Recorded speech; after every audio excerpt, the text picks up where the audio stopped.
नमस्कार, अपना बिहार देख रहे हैं आप। आपके साथ मैं हूं शिप्रा झा। अपनी राजनीतिक पारी की शुरुआत करने का ऐलान करने वाले प्रशांत किशोर पर सीएम नीतीश कुमार का बड़ा बयान आया है। सीएम ने एक बार फिर साफ किया कि उनका पीके से कोई लेना देना नहीं है।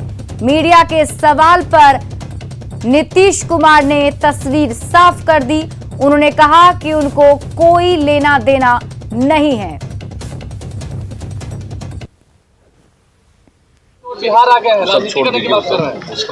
बोलिए सर, राजनीति की घोषणा की है पार्टी के लिए सर क्या?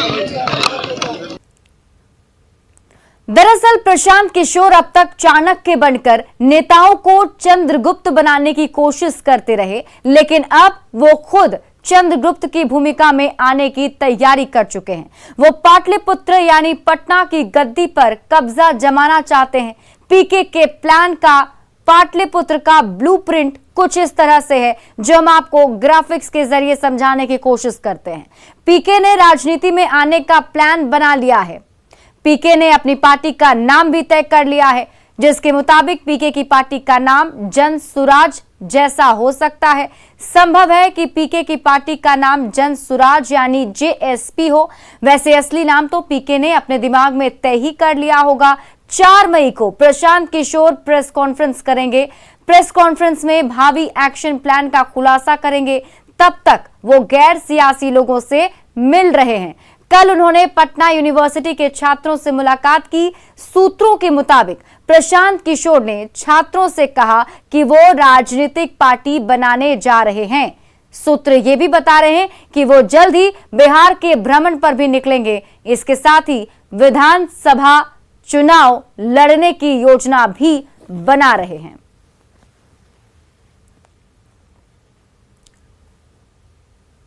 अभी आपने प्रशांत किशोर के प्लान पाटलिपुत्र के ब्लूप्रिंट को समझा। स्थिति साफ है कि वो बड़ी तैयारी कर चुके हैं, लेकिन सवाल है कि क्या उनकी तैयारी उतनी है जितनी बड़ी चुनौतियां उनके सामने खड़ी है। क्या चुनौतियां हैं उनके सामने, समझिए। सीएम नीतीश कुमार के करिश्मे को तोड़ पाना मुश्किल है। ये एक बड़ी चुनौती उनके सामने होगी। सीएम नीतीश कुमार का विकल्प बनना आसान बात नहीं है। उनके सामने नीतीश के विकास पुरुष की छवि को चुनौती देना भी एक मुश्किल भरी बात है। इसके अलावा तेजस्वी की बात कर लेते हैं। तेजस्वी की युवा छवि से प्रशांत की कड़ी टक्कर होगी। तेजस्वी के जो नए सियासी समीकरण है, उसको टक्कर देना मुश्किल हो सकता है। प्रशांत किशोर के पास फिलहाल कोई भी वोट बैंक नहीं है। प्रशांत किशोर के पास कोई सियासी जमीन भी नहीं है। बिहार में हर वर्ग को साधना उनके लिए बड़ी चुनौती होगी। बिहार के उद्योग मंत्री शहनवाज हुसैन ने प्रशांत किशोर पर तंज कसते हुए कहा कि देश के सारे युवा तो पीएम मोदी के साथ हैं, तो पीके के साथ कौन है। हमारी पार्टी में जो आता है उसका वेलकम करते हैं। ऐसे तो बहुत सारी पार्टी बनी है यहाँ बिहार में। पहले भी बहुत लोगों ने पार्टियां बनाई। हर चुनाव से पहले 8-10 पार्टी बन जाती है, तो बना रहे हैं, अच्छी बात है, बनाए, उसमें हम क्या कहेंगे। प्रशांत किशोर क्या एक बेहतर विकल्प हो सकते हैं, क्योंकि उनकी तरफ से दावा किया जा रहा है नए लड़कों को, नए लोगों को जोड़ने की कोशिश की जा रही है। पहले से वहाँ पर इतनी स्थापित पार्टियाँ हैं, 4 पार्टियाँ वहाँ पर स्थापित पार्टियाँ, और भी कई छोटे दल हैं। 2 ध्रुव के बीच में तीसरा ध्रुव बनाने की उनकी कोशिश है। बिहार के सब लड़के तो हमारे साथ हैं, तो जो आज युवा हैं वो तो मोदी जी का फैन है। और हमारे सहयोगी आनंद अमृतराज हमारे साथ इस खबर पर लाइव जुड़े हुए हैं। आनंद, देखिए साफ है कि प्रशांत राजनीति में आने की बड़ी तैयारी कर चुके हैं, लेकिन जिस तरह से नेता उन्हें कमतर करके आंक रहे हैं, क्या प्रशांत उनके लिए चुनौती साबित नहीं होंगे?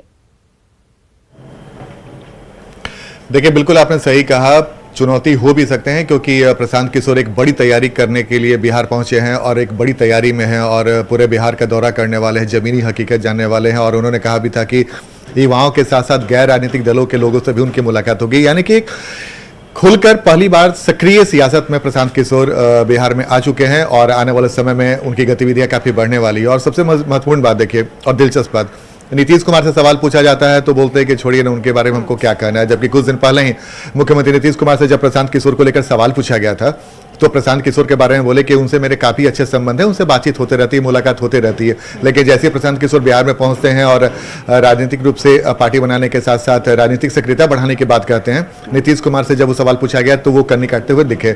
शाहनवाज हुसैन के बयान को देखिए, जिस भी पार्टी के नेता आज प्रशांत किशोर को एकाएक से इग्नोर करने की कोशिश कर रहे हैं, तमाम पार्टियों ने कभी न कभी प्रशांत किशोर की मदद ली थी। महागठबंधन की जब यहाँ पे सरकार बनी थी तो उस समय मुख्य रणनीतिकार के तौर पे प्रशांत किशोर 2015 में बिहार में महागठबंधन के साथ जुड़े थे। उस वक्त कांग्रेस, आरजेडी, जेडीयू तमाम पार्टियां थी।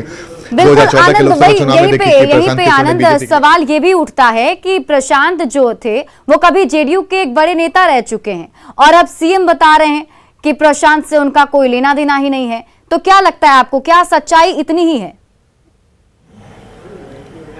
नहीं, देखिए सच्चाई इतनी नहीं है। बिहार की सियासत को जो समझते हैं, जानते हैं और जानने की कोशिश करते हैं, उनको पता है कि प्रशांत किशोर अगर बिहार में पहुंचे हैं तो उन्होंने बड़ा होमवर्क किया होगा, कोई बड़ी तैयारी करके आए होंगे। तो अभी तो उसमें देर है कि प्रशांत किशोर आने वाले समय में कितना सफल होंगे नहीं होंगे, ये अलग बात है। चूंकि बिहार में जाति की राजनीति होती है और प्रशांत किशोर जिस कम्युनिटी से आते हैं तो उनके लिए थोड़ी मुश्किल हो सकती है प्रशांत किशोर के लिए। लेकिन जब कोई भी पार्टी बिहार में आती है, जब कोई बड़े नेता या फिर कोई बड़ा चेहरा सक्रिय होता है तो उस पर निगाहें रहती है। और यही वजह है कि शायद ही किसी पार्टी के बड़े नेता से जब प्रशांत किशोर को लेकर सवाल पूछा गया तो हर किसी ने उन्हें इग्नोर करने की कोशिश की। अब कल महत्वपूर्ण बात देखिए, कल सुशील मोदी अचानक से ट्वीट करते हैं और प्रशांत किशोर को लेते हैं कि अकेले क्या कर लीजिएगा।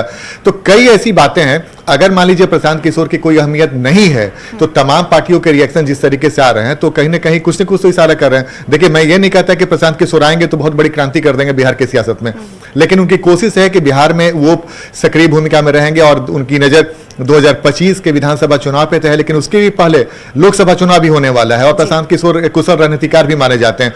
अब किस रणनीति के तहत वो बिहार पहुंचे हैं, क्या अपनी पार्टी बनाएंगे या फिर किसी के साथ लास्ट मोमेंट में वो जुड़ते हुए दिखेंगे, ये दिलचस्प होगा। लेकिन इतना तो तय है कि प्रशांत किशोर के बारे में ये कहा जाता है कि वो पूरी जानकारी किसी भी स्टेट का लेते हैं और एक पूरा डाटा बनाते हैं और किसी भी पार्टी के लिए वो डाटा बेहद महत्वपूर्ण होता है। तो आप समझिए कि जब प्रशांत किशोर पूरे बिहार का दौरा करेंगे और उनके जो टीम है आईपैक के लोग वो भी सक्रिय हो चुके हैं, तो कहीं ना कहीं पूरी जानकारी लेने के बाद एक डाटा उनके पास जरूर आ जाएगा और वो डाटा किसी भी पार्टी के लिए महत्वपूर्ण हो सकता है। इसलिए मैं बार बार बोल रहा हूं कि आने वाले समय में प्रशांत किशोर अकेले रहेंगे या फिर किसी के साथ जुड़ेंगे, ये देखना दिलचस्प होगा। लेकिन इतना तो महत्वपूर्ण है, प्रशांत किशोर के बिहार में आने से बिहार की सियासत में हलचल तो तेज हो ही गई है। बिल्कुल आनंद, और देखिए भले ये भी हो कि वो पूरा एनालिसिस कर लेते हैं जिस भी स्टेट में जाते हैं, लेकिन आनंद ये भी बताइए कि बिहार की सियासत को क्या प्रशांत किशोर इतनी आसानी से साध पाएंगे? जैसा कि हम लगातार कह रहे हैं, वहां 4 पार्टियां जो ऐसी हैं जिन्होंने अपना पूरा सियासी जमीन वहां बना रखा है और अचानक से प्रशांत किशोर वहां आते हैं और इतना बड़ा डेवलपमेंट करते हैं,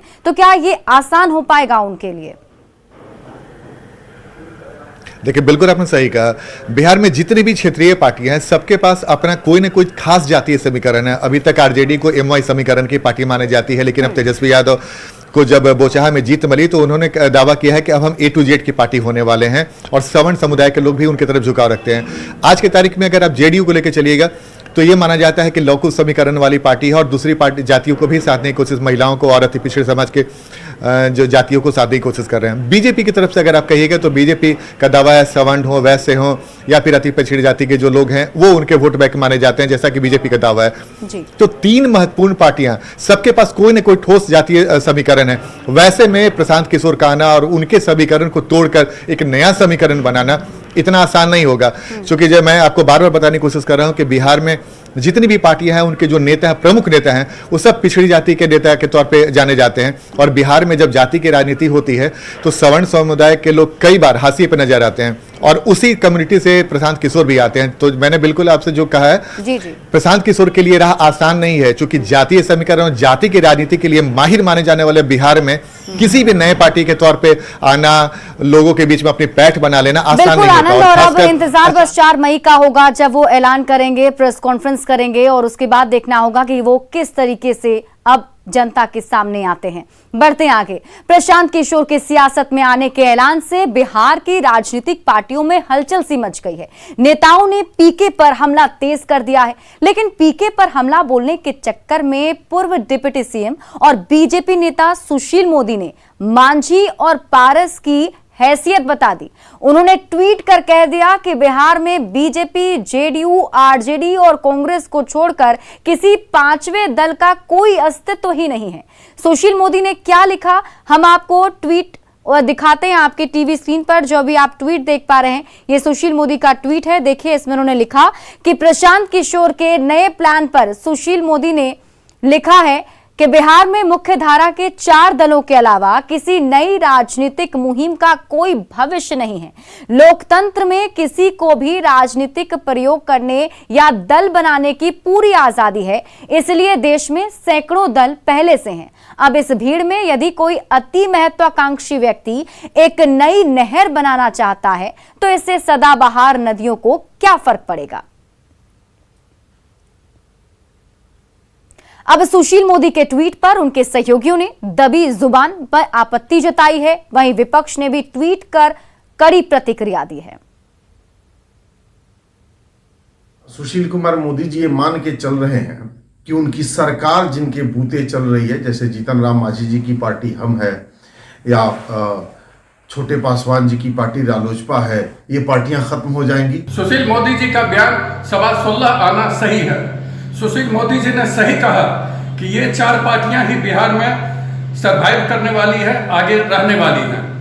लोकसभा में जिस आरजेडी को शून्य पर आउट कर दिया, कांग्रेस जिसे जनता शून्यता की तरफ बढ़ा दी है, वो अपने आप को इस 4 में शामिल नहीं करे। सुशील कुमार मोदी जी ने यह बयान किस परिप्रेक्ष्य में दिया है, बेहतर तो वही बता सकते हैं।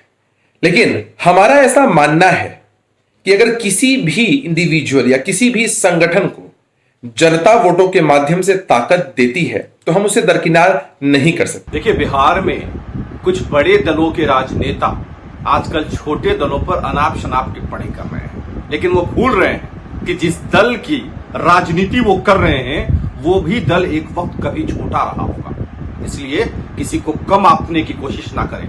बीजेपी के वरिष्ठ नेता आदरणीय सुशील मोदी जी ने अपने ही सहयोगी दलों के अस्तित्व को नकार दिया। आदरणीय जीतन बाबू मांझी जी की हम पार्टी, जो बिहार में सरकार में शामिल है बीजेपी के साथ, और केंद्र में आदरणीय पशुपति पारस जी की पार्टी, जो सरकार में शामिल है। आदरणीय सुशील मोदी जी प्रशांत किशोर जी पर ट्वीट करके हमला कर रहे थे। इसमें उन्होंने 4 ही पार्टी का अस्तित्व बताया है बिहार में, तो उनके सहयोगी जो सरकार में शामिल हैं उनके अस्तित्व को ही नकार दिया। ईद के मौके पर सीएम नीतीश कुमार फुलवारी शरीफ के खानकाह महजूबिया में मौलाना अयतुल्लाह कादरी से मुलाकात करने पहुंचे और उन्हें ईद की मुबारकबाद दी। इसके बाद मुख्यमंत्री नीतीश कुमार इमारते सरिया में पहुंचे और यहां उन्होंने नायाब अमीरे सरियात शमशाद रहमानी और नायाब नाजिम शिबली कासमी से मुलाकात की। उन्हें भी ईद की बधाई दी। प्लीज सर 1 मिनट सर मुबारक ईद के सर 1 मिनट सर यहाँ पर नेशनल सर यहाँ पर प्लीज सर 1 मिनट सर मुबारक ईद के सर 1 मिनट सर यहाँ पर नेशनल।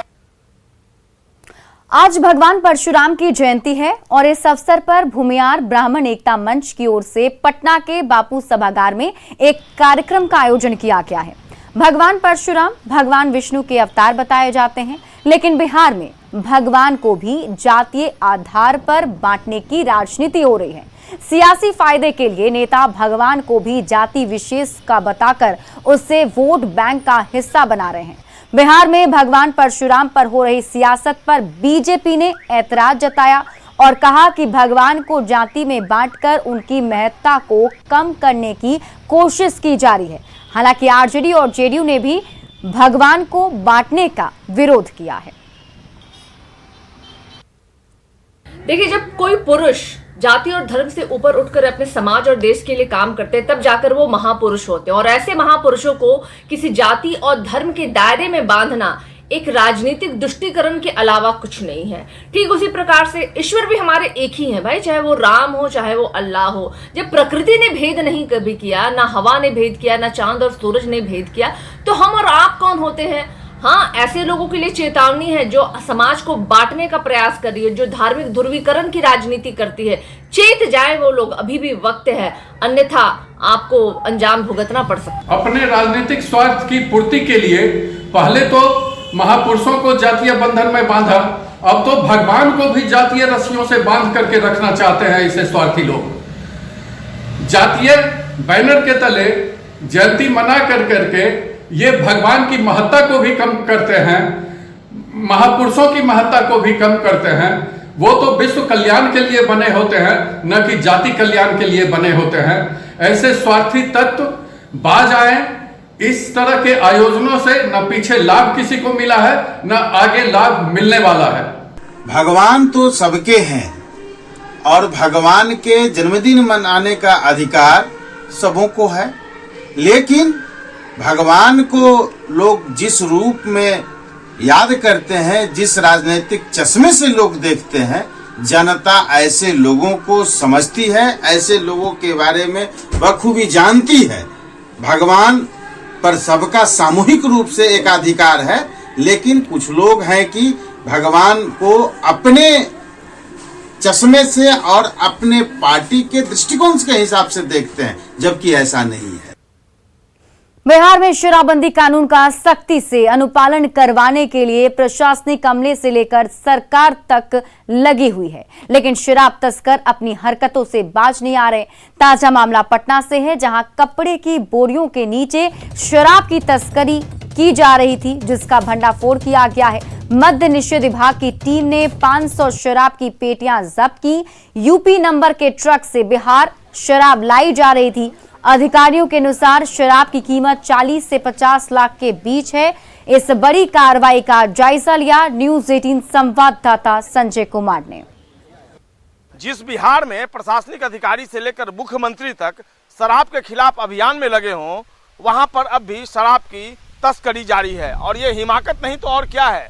आज ईद का दिन है और शायद शराब तस्करों को ये लगा होगा कि जो सरकारी अधिकारी हैं वो शराब की तस्करी आज छुट्टी के दिन नहीं रोक पाएंगे, लेकिन उत्पाद विभाग की टीम, मद्य निषेध विभाग की टीम अलर्ट मोड में थी और देखिए पकड़ा गया एक ट्रक शराब। तकरीबन 500 कार्टून है और इस शराब की कीमत 40 से 50 लाख रुपए बताई जा रही है। निश्चित तौर पर एक बड़ी कामयाबी मद्य निषेध विभाग की टीम के लिए। और जो मद्य निषेध विभाग के पटना के आयुक्त है, उपायुक्त हैं, उनके नेतृत्व में यह कार्रवाई की गई। पूरी टीम इस वक्त हमारे साथ मौजूद है। ये बताइए, ईद के दिन आप लोगों को क्या इन्फॉर्मेशन मिल गया? हम लोग को इन्फॉर्मेशन मिली थी कि नौबतपुर के रास्ते एक ट्रक आने वाली है, तो यहाँ पर हम लोग लगाए हुए थे। 2-4 टीम हम लोग की लगी हुई थी, एक सिविल टीम भी लगी हुई थी कि ताकि उसको पहचान ना हो सके कि कौन आदमी कहाँ घूम रहा है। हम लोग पूरे सतर्कता बरतते हुए इसको चिन्हित किया गया। तो नौबतपुर के पास एम्स के आगे में एक ट्रक खड़ी मिली, वहाँ आसपास कोई आदमी नहीं था। तो हम लोगों ने उसको देखा कि चेक करते हैं ये क्या है। जैसे ही उसको चेक किया गया तो देखा गया कि बीच में, ट्रक के बीच में शराब की कार्टून एक पैकेट में रखा हुआ है। हर पैकेट में 2-2 कार्टून रखी हुई है और इसके आगे और पीछे में कपड़े का बैग रखा हुआ था, जो आप साइड में देख सकते हैं। यहाँ पर हम लोगों ने पहले उतार के रखा है कि आगे से लगे कि नहीं कपड़ा जा रहा है या पीछे भी। नए और पुराने सब मिक्स कपड़े हैं, जो मार्केट में रेडीमेड के टाइप का कपड़ा है, जिसको कि इस शराब तस्करों ने जानबूझ करके भ्रम फैलाने के लिए इस तरह का वो लगा के रखे हुए थे। कितने कार्टून हैं? ये अप्रॉक्स लगभग हमको लगता है 500 के आसपास होगा। अभी हम लोग इसको मिलान कर लेते हैं। 500 कार्टून के आसपास होना चाहिए। वहाँ मौजूद नहीं थे, भागने में तस्कर भी मौजूद नहीं थे और न ही ड्राइवर मौजूद था। ये यूपी से शराब जो है उसकी तस्करी हो रही है। ये अब हम लोग देख लेते हैं कि ये कहाँ से माल आई है। नंबर तो ट्रक पर यूपी का है, हो सकता है उसको पूरी पहचान कर लेते हैं यूपी से है या और भी आगे से आया हो। तो एक बार फिर से बड़ी कार्रवाई पटना में देखने को मिल रही है। 40 से 50 लाख रुपए मूल्य के शराब जो है उसको जब्त किया गया है। हालांकि तस्कर जो फरार हुए हैं उनकी भी खोजबीन की जा रही है और जो ट्रक का नंबर है, अगर वो वाकई में एक्चुअल नंबर होगा तो निश्चित तौर पर जो सिंडिकेट इसके पीछे काम कर रहा है वह भी जल्द ही कानून की गिरफ्त में आएगा। बेतिया के बानू छापर मोहल्ले में दबंगों ने एक प्रॉपर्टी डीलर पर जानलेवा हमला कर दिया। हमले में प्रॉपर्टी डीलर गंभीर रूप से घायल हो गया है। वहीं अपराधी अभी खुलेआम घूम रहे हैं। हमले के बाद अपराधी खुलेआम घूम रहे हैं और पीड़ित परिवार को धमकी दे रहे हैं, लेकिन पुलिस कोई कार्रवाई नहीं कर रही। वहीं मामले पर पुलिस की कार्यशैली पर सवाल उठाते हुए परिवार सुरक्षा की गुहार लगा रहा है। बंद कर दो, नहीं तो गोली मार देंगे। काम क्या कर रहे हैं? हम जमीन का कारोबार करते हैं। बानुए छपरा में मेरा घर है। हमला हुआ है, उसके बाद से बानू छापर ओपी में कंटिन्यू कॉल किए हैं। ये खुद खून की लथपथ में बानू छापर ओपी गए हैं, लेकिन इनका कंप्लेंट नोट नहीं किया गया है। उसके बाद से जब वो खून की लथपथ में लगातार जब हम एसपी ऑफिस कॉल किए, एसपी ऑफिस से कोई रिस्पांस नहीं मिला। लास्ट में हमको 9:30 में कॉल आया। 7 बजे से कंटिन्यू 7:30 से कॉल करते करते 9:30 में हमको कॉल बैक आया। तो बोला गया कि ठीक है, हम बड़ा बाबू को कहते हैं, वो संज्ञान जाके लेंगे। बड़ा बाबू आए यहाँ पे, यहाँ से लिख के भी लेके गए, वीडियो बना के लेके गए। सुबह पूछे कि सर वो तो टहल रहा है, वो तो सीधा बोल रहा है कि नहीं हम कुछ भी करेंगे, आप क्या किए, कुछ तो संज्ञान लीजिएगा ना। तो बोले हम कुछ ले नहीं सकते, हम 7 दिन तक पहले प्रोसेस करेंगे, देखेंगे कि क्या कंडीशन है, उस बीच में क्या होता है उससे हमको कोई मतलब नहीं। पूर्णिया में बड़हरा थाना के भटोतर गांव में धारदार हथियार से एक महिला की बेरहमी से हत्या कर दी गई। बताया जा रहा है कि कुछ दिन पहले ही महिला की सास की भी हत्या कर दी गई थी। मृतक के बेटे का कहना है कि उसकी मां हबिया देवी रात में दुकान से लौट रही थी, तभी उसकी हत्या कर दी गई। वहीं 20 दिन पहले उसकी दादी की भी इसी तरह मंदिर के सामने धारदार हथियार से काटकर हत्या कर दी गई थी। हत्या का आरोप पड़ोस में रहने वाले भतीजे लक्ष्मण शर्मा पर लगाया गया है। हालांकि पुलिस मामले की जांच में जुटी हुई है। दुकान बंद करके चला, उसके बाद जो है वही रेलवे ढाला के पास में इसका हत्या कर दिया गया। कहाँ पर? वही थाना के आगे में है रेलवे ढाला। अच्छा, भटोतर में? भटोतर में। किसने किया, कुछ पता चला? पता देखिए सर, वो जो आदमी इससे पहले मेरा दादी को भी मारा। अभी हम लोग को कोई नहीं मिला है। फिर डेड बॉडी को उठा करके लाया गया है, लेकिन पूरा अभी भी नहीं साबित हुआ है कि किसने मर्डर किया है। ये छानबीन ही हो रहा है। और औरंगाबाद से आपको बड़ी खबर बता दें, जेवर व्यवसायी से लूट की गई है। बड़ी खबर आपको औरंगाबाद से बता रहे हैं, जहां जेवर व्यवसायी से लूटपाट की गई। लुटेरों ने कारोबारी को गोली मार दी है। 3 अपराधियों ने गोली मारी है। पांडेपुर गांव के पास की घटना है। फिलहाल इलाज के लिए वाराणसी रेफर कर दिया गया है। 3 लाख के जेवरात लेकर फरार हो गए हैं अपराधी। और फिलहाल इस बुलेटिन में अभी के लिए बस इतना ही, लेकिन न्यूज़ 18 बिहार झारखंड पर खबरों का सिलसिला लगातार जारी है।